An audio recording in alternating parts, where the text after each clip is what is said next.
আসসালামু আলাইকুম সুপ্রিয় দর্শক শ্রোতা, দেশ ও দেশের বাইরে থেকে যারা আমার এই ভিডিওটি দেখছেন, কৃষিকথা ইউটিউব চ্যানেলের পক্ষ থেকে আপনাদেরকে জানাই আন্তরিক শুভেচ্ছা ও অভিনন্দন। দর্শক, আজকে আমি আপনাদের জন্য খুবই গুরুত্বপূর্ণ একটা ভিডিও নিয়ে হাজির হয়েছি।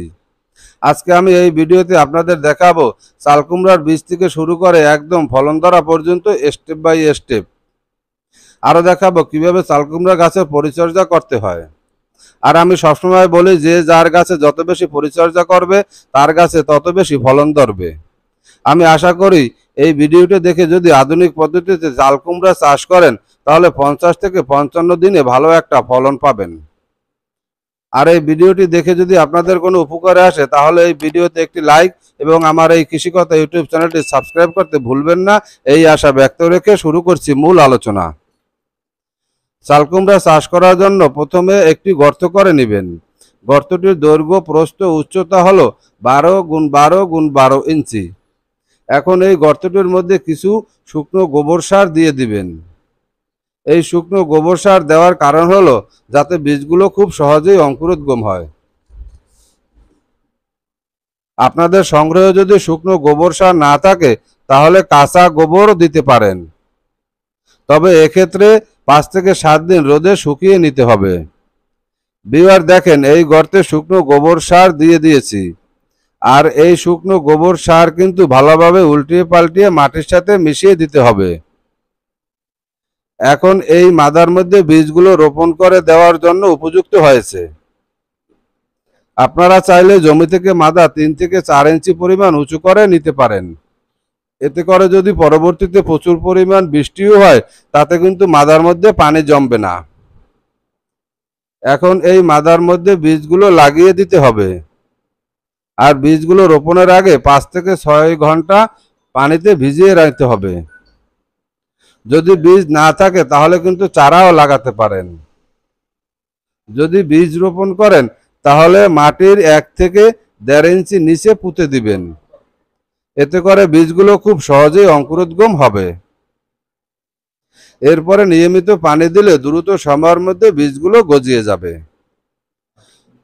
তো ভিউয়ার্স, ভিডিওর বাকি অংশ বলার আগে আপনাদের কাছে আমার ছোট্ট একটা রিকোয়েস্ট, আপনি যদি প্রথমবারের মতো আমার এই চ্যানেলের ভিডিও দেখেন তাহলে আমার এই কৃষিকথা ইউটিউব চ্যানেলটি সাবস্ক্রাইব করার জন্য আপনাকে বিশেষভাবে অনুরোধ করছি এবং বেল বাটন অল করে রাখুন। ভিউয়ার্স, যে বীজগুলো লাগানো হয়েছিল তার বয়স কিন্তু 10 থেকে 12 দিন হয়ে গেছে। আর এই 12 দিনের মধ্যে দেখুন চারাগুলো কতটা বড় হয়ে গিয়েছে। আর দেখতেই কিন্তু অনেকটা রুষ্টপুষ্ট দেখাচ্ছে। আর বীজগুলো লাগানোর পরে মাটি আলগা করে দিবেন, এতে করে গাছগুলো দ্রুত বৃদ্ধি ও শিকড় ছাড়তে পারবে। আরও খুব সহজেই সারও দিয়ে দিতে পারবেন। তো ভিউয়ার, চাল কুমড়া চারার বয়স যখন 15 দিন হবে তখন আর একটি পরিচর্যা করে দিতে হবে। গাছের গোড়া থেকে 8 ইঞ্চি দূরে চারপাশের মাটি আলগা করে 4 থেকে 5 কেজি গোবর সার দিয়ে দিবেন। আপনারা গোবরের পরিবর্তে ছাগলের বিষটা বা মুরগির বিষটাও দিয়ে দিতে পারেন। এরপরে কিন্তু জৈব সারও দিয়ে দিতে পারেন।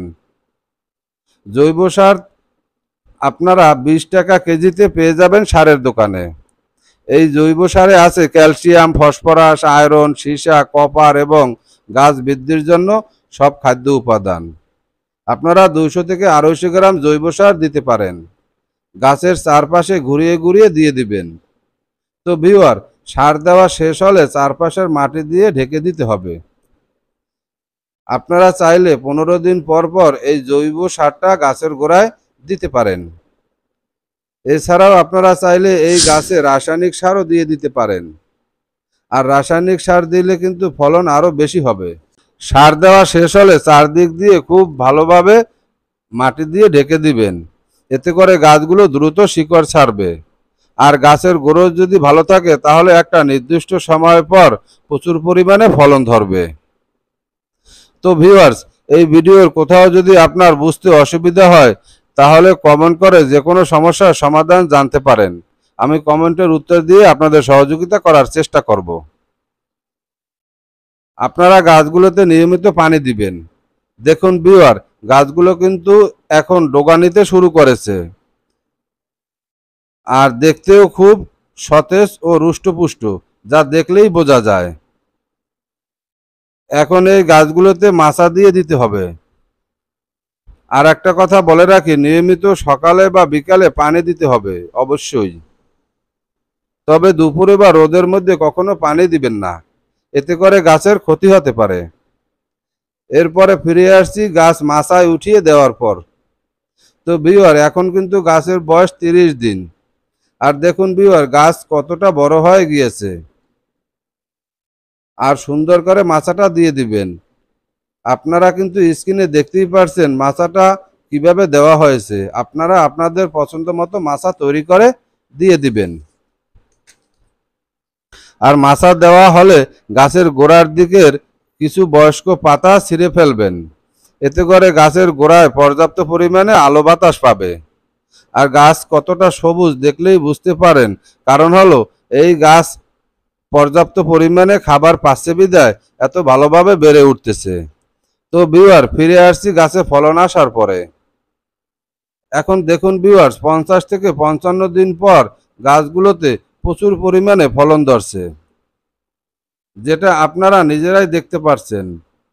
আপনারা যে চাল কুমড়া দেখতে পারছেন, এগুলো কিন্তু এখন খাবার উপযুক্ত হয়ে গেছে।